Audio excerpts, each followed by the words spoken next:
पस इन semen, money में पस सेल्स का आना। ये जो पस सेल्स हैं ये स्पर्म्स को डैमेज करते हैं, इनकी एक्टिविटी कम करते हैं, मोटिलिटी डिक्रीज करते हैं, काउंट तादाद भी कम करते हैं और शक्लें भी डिस्टर्ब करते हैं। इस तरह ये हमल के रास्ते में रुकावट है। पस सेल्स के बारे में आज हम डिटेल से बात करेंगे, पहले भी कर चुके हैं लेकिन दोबारा बात करना इसलिए जरूरी समझा कि बहुत से लोगों को शायद बात समझ नहीं आई कि पस सेल्स को हमने किस तरह लेके चलना है, कि पस सेल्स हैं तो हमने आगे क्या तरीकाकार अख्तियार करना है। या फिर ये भी हो सकता है कि मैं समझा नहीं सका प्रॉपर, या कि उनको जिसको चेक करा रहे हैं हकीम को, डॉक्टर को, वो बहुत कॉम्पिटेंट नहीं है, उसको पस सेल्स का बहुत नॉलेज नहीं है। जब उसे कोई चीज़ नहीं मिलती तो वो ये कहता है पस की वजह से बच्चा नहीं हो रहा, पस की वजह से बच्चा नहीं हो रहा, और लोगों के जहन में ये बात बैठ जाती है कि पस की वजह से बच्चा नहीं हो रहा। पेशेंट मेरे पास आता है या नहीं आता, फोन करता है और कहता है जी डॉक्टर साहब पस आ रही है 15 तो 20 ना बच्चा नहीं हो गया। यानी कि एक कंप्लेंट यही हो जाती है कि पस, क्योंकि उनके जहन में ये बात बैठा दी गई होती है। तो आज हमने बात जो करनी है वो ये है कि जो स्पर्म सीमन के टेस्ट में जो पस दे देते हैं, क्या वो वाकई पस होती है? होती है तो उसे कैसे कंफर्म करेंगे? अगर वो पस ही है तो उसके लिए हम आगे ट्रीटमेंट का कैसे प्लान करेंगे, और कैसे पता चलेगा कि ये पस ट्रीट हो गई है और मरीज ठीक हो गया है, अब आगे चलना है। इस पे आज हम बात करेंगे। पहले मैं अपना तारुफ करवा देता हूँ उन लोगों के लिए जो पहली दफ़ा वीडियो देख रहे हैं। मेरा नाम डॉक्टर मोहम्मद वकास है। मैं जनूबी पंजाब में यानी कि भावलपुर और मुल्तान में एज ए एंड्रोलॉजिस्ट और इनफर्टिलिटी स्पेशलिस्ट काम कर रहा हूँ। सीमन में पस सेल्स पे आज हम बात कर रहे हैं कि अगर तो रिपोर्ट में पस सेल्स आ जाते हैं तो इसका क्या मतलब है। सबसे पहले तो परेशान होने की कोई ज़रूरत नहीं है, पस सेल आ जाना कोई बड़ी बात नहीं है। सबसे पहले ये देखना है जी कि जो पस है कि क्या इसकी तादाद इतनी भी है कि इस पर गौर किया जाए या नहीं है। अगर तो पस सेल 5 से कम है, पहली बात क्या है, 5 से कम है, कोई परेशानी की जरूरत नहीं, रिपोर्ट क्लियर है, ठीक है, ओके। अगर एक्टिविटी का मसला है या कोई और मसला है तो और वजह जिसकी वजह से स्पर्म डैमेज होते हैं उन पे गौर किया जाए। अगर पस सेल लेबोरेटरी पे 5 से ज्यादा आ रहे हैं, ठीक है, थोड़ा सा परेशान हो, ज्यादा ना हो। क्यों? क्योंकि ये कोई स्पेसिफिक टेस्ट नहीं है। अगर तो लेबोरेटरी वाले ने 10 पस सेल दे दिए, इसका मतलब ये नहीं है कि ये पस ही है, क्योंकि ये जो रिपोर्ट बनी है ना ये 40 गुना बढ़ा करके 40 एक्स के लेंस पे बनी है। यानी कि जो सेल्स हैं उनको हम 40 गुना बढ़ा देख रहे हैं, तो हमें स्पर्म भी नजर आ रहे हैं, पस सेल भी नजर आ रहे हैं, हमने पस सेल दे दिए। जब ये हमें 40 एक्स पे नजर आए तो इस 40 गुना मैग्निफिकेशन पे ये होता है कि जो अभी स्पर्म बन रहे होते हैं उनकी शक्ल भी वही होती है जो पस वाली होती है। इसलिए वो 10 का मतलब है, हो सकता है उसमें 8 जो है वो आधे बने हुए स्पर्म, कच्चे स्पर्म हो, और 4 सिर्फ पस सेल हो। तो इसका फिर स्पेशल टेस्ट होता है। स्पेशल टेस्ट क्या है कि इस सैंपल को स्पेशल इसमें केमिकल्स डाल के हमने 100 गुना बड़े वाले उस पे लेंस पे देखना है। जो हमें पहले हम 40 गुना पे देखा, नहीं, अब ये 10 आ गए हैं। अब हमें फर्क करना है कि ये इसमें इमेच्योर सेल्स कितने हैं, कच्चे सेल कितने हैं स्पर्म के, और कितने इसमें जो है पस हैं। तो हमें इसे 100 गुना बड़े पे देखना है।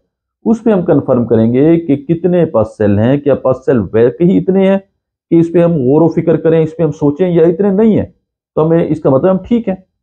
तो ये इसकी मिसाल ऐसे ही है जैसे बंदा कोई छत की चौथी मंजिल पे चढ़ के नीचे देखता है तो उसे 10 रुपए का सिक्का नजर आता है, बड़ा खुश होता है, ये भी जाके उठा लेता हूँ। 4 मंजिलें उतर के भागता हुआ जाता है, नीचे उतरता है तो नीचे देखता है जनाब वो तो गटर का ढक्कन होता है। क्यों? ऐसा क्यों हुआ? क्योंकि वो उसको दूर से देख रहा है और उसको वो ऐसे लग रहा है जैसे कि सिक्का है, लेकिन जब उसके करीब आया उसने देखा तो गटर का ढक्कन था। इसी तरह जब हम 40 गुना मैग्निफिकेशन पे देख रहे हैं तो चीज को छोटा देख रहे हैं, तो हमें जो कच्चे स्पर्म्स है वो भी हमें पस लग रही है। लेकिन जब हमने इसको 100 गुना बड़ा किया तो हमें पता लग गया भाई ये तो कच्चे स्पर्म है, ये जो है पस सेल है। पस सेल हकीकत में तो एक दो ही है। फिर उसको हम काउंट कर लेते हैं, उसका एक फार्मूला होता है वो लगाते हैं, उसमें WBC काउंट आ जाता है। WBC काउंट जो है उसका एक होता है कट ऑफ वैल्यू, अगर उससे वो कम है तो कोई परेशानी नहीं है, कोई इन्फेक्शन नहीं है। अगर WBC काउंट साथ वैल्यू लिखी होती है मोर देन 1 मल्टीप्लाई 10 की पावर 6 या 1, तो अगर उससे ज्यादा है तो इसका मतलब है पस सेल है। तो इस तरह ये कंफर्म होगा, उसको 40 पे नहीं 100 गुना बड़ा करके देखें। अगर पस है तो आगे चलते हैं। ठीक है, आगे अब क्या करना है? पस आ गई, नहीं आई तो कोई बात नहीं, आप ठीक है, और वजहों पे गौर करेंगे, स्पर्म कमजोर है तो आ गई तो कोई बात नहीं, सीमन का कल्चर करवाए। सीमन का सैंपल लेबोरेटरी में कल्चर के लिए जाएगा कि कौन सा जरासीम है जो कि पस क्रिएट कर रहा है, उसको डायग्नोज किया जाए, पस आज उसके खिलाफ एंटीबायोटिक दी जाए। कितना सा? कम से कम 3 से 6 हफ्ते एंटीबायोटिक देने के बाद दोबारा सीमन की पस सेल की स्टेनिंग कराई जाए, 100x पे देखा जाए, 100 गुना बढ़ा करके देखा जाए। अगर तो ठीक हो गया तो ठीक है, नहीं हो गया तो कल्चर दोबारा कराया जाए, देखें कि ऑर्गेनिज्म मुकम्मल खत्म हुआ है या नहीं हुआ, ठीक है ना। तो अगर हुआ है तो ठीक है, नहीं है कोई और ऑर्गेनिज्म है तो उसके बराबर उसके हिसाब से ट्रीटमेंट आगे मजीद करनी चाहिए। तो ये पस सेल क्योंकि गदूद के अंदर ग्लैंड्स के अंदर छुपे हुए होते हैं, इसलिए जल्दी ट्रीट नहीं होते, इनके लिए एंटीबायोटिक जो है लंबा अरसा करनी पड़ती है। अगर तो पस सेल ठीक हो गए, खत्म हो गए, उसके बाद हम सीमन की रिपोर्ट कराते हैं, उसमें फिर मसाइल आ रहे हैं तो हमें और मसाइल और वजूहात, कोई और जो वजह हैं जो कि स्पर्म कमजोर करती हैं, मल्टीपल वजूहात हैं, उन पे हमें गौर फिक्र करना है और उसके हिसाब से दवाई देनी है। तो अगर जो है, इसीलिए जब भी स्पर्म में पस सेल आ जाएं तो उसको जहन पे सवार नहीं कर लेना चाहिए कि इसकी वजह से मेरी रिपोर्ट जो है खराब हो रही है। पहले ये देखना है कि लेबोरेटरी में इतनी कॉम्पिटेंसी है कि उसने सही रिपोर्ट की है, फिर उस लेबोरेटरी वाले से बात करें कि हम पस सेल्स को कंफर्म करना चाहते हैं, हमें ये देखने हैं 100 गुना बड़े करके 100x पे क्या ये पस है नहीं। अगर उस पर भी पस आती है, अगर वो लेबोरेटरी वाला करता होगा तो ठीक है, नहीं तो आपको कह देगा। मोस्टली लेबोरेटरी वाले नहीं करते, आपको किसी कहेगा फलां बंदे से रब्ता कर ले, फलां लैब में जब वहां जाके करवाएं, फिर भी आते हैं। फिर आप कल्चर की तरफ जाएं, कल्चर पे आते हैं तो फिर हम एंटीबायोटिक की तरफ जाएंगे। एंटीबायोटिक से तकरीबन ये सारे ठीक हो जाते हैं। लंबा से एंटीबायोटिक जरूर देनी पड़ती है लेकिन ठीक हो जाते हैं। ठीक होने के बाद अगर तो यही वजह है तो सीमन के स्पर्म जो है सारे बेहतर हो जाएंगे। अगर ये वजह नहीं है तो फिर और वजह पे देखा जाएगा, और चीज़ों पे गौर किया जाएगा, बीमारी की तशखीस की जाएगी, इलाज किया जाएगा। तो इस तरह हम पस सेल्स को लेके चलते हैं।